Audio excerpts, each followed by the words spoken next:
Order! Order! You are an incorrigible delinquent at times. Behave yourself, man!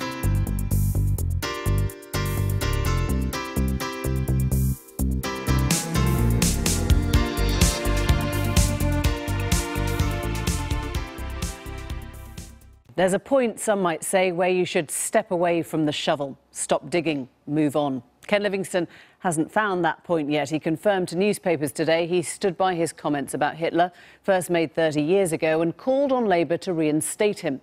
Labour's promised to get a grip on tackling anti-Semitism. Indeed, new measures from Jeremy Corbyn offered tonight.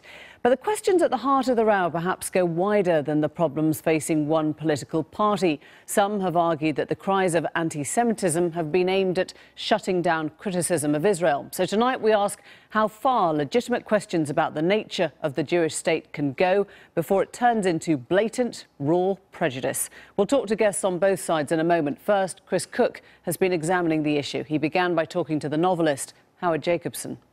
The word anti-Semitism, I have to tell you, the minute I hear myself use it, explodes in my mouth. It's so a word I don't want to use. I don't want to hear myself saying anti-Semitism. I haven't for years wanted to say anti-Semitism, and they're making me say it.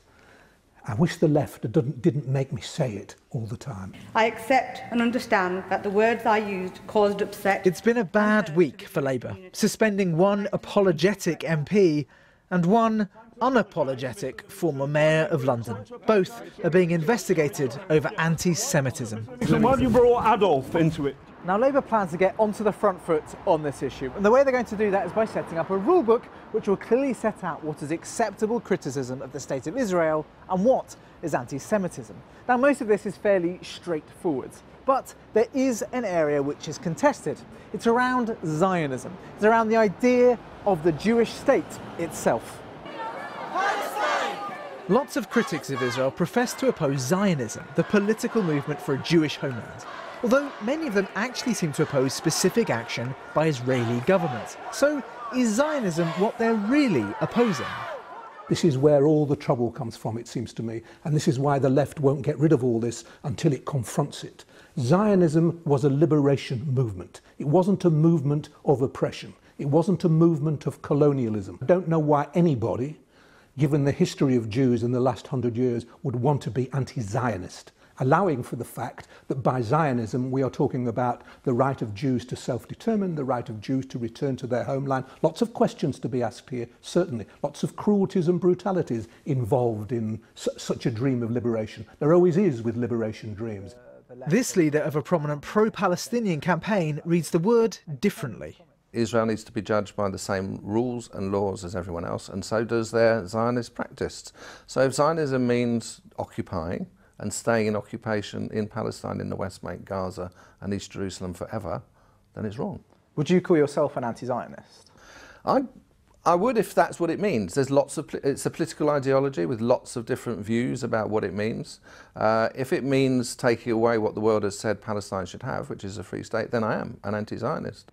Now, the fundamental point of Zionism is, of course, the existence of Israel itself. So, is it anti-Semitic to oppose that? And I am prepared to say that anybody who wants to remove Israel, anybody that thinks Israel has no existential right to be and would like it not to be, I'm prepared to go out on a limb and say that anybody who says that is an anti-Semite.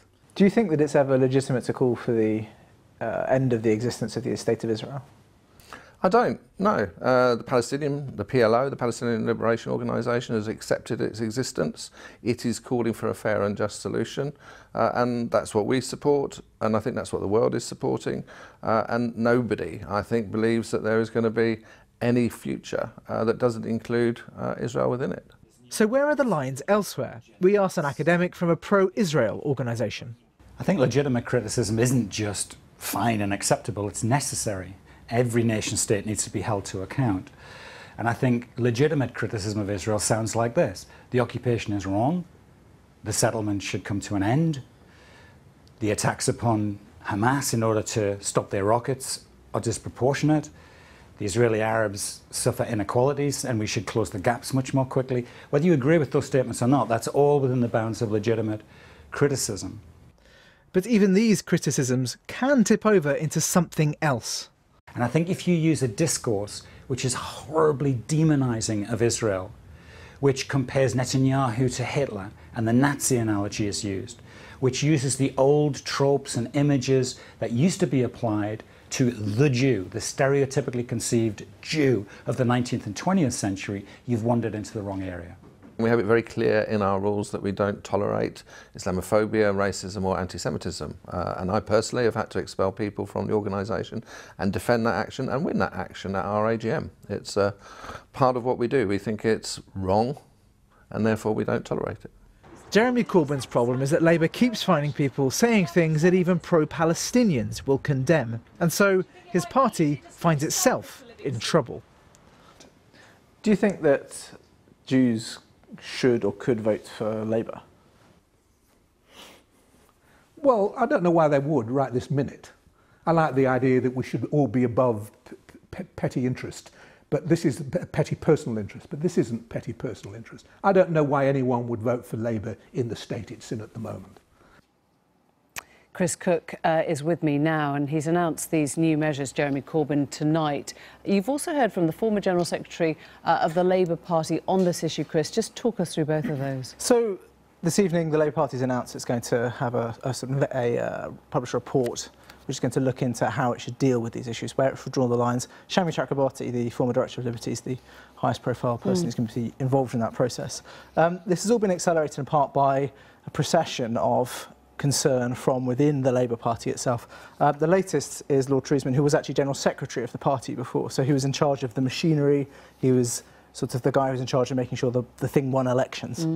He says, we have a significant problem which may well drive a deep wedge between Jewish people and the party we have traditionally supported. If the Labour Party doesn't lance the boil fast, it will lose even those who have a tribal loyalty. We are at a moment of truth. Chris Cook, thanks very much indeed. You can see those words there of Lord Treisman. If the Labour Party doesn't lance the ball fast, we'll lose even those who have a tribal loyalty. We're at a moment of truth.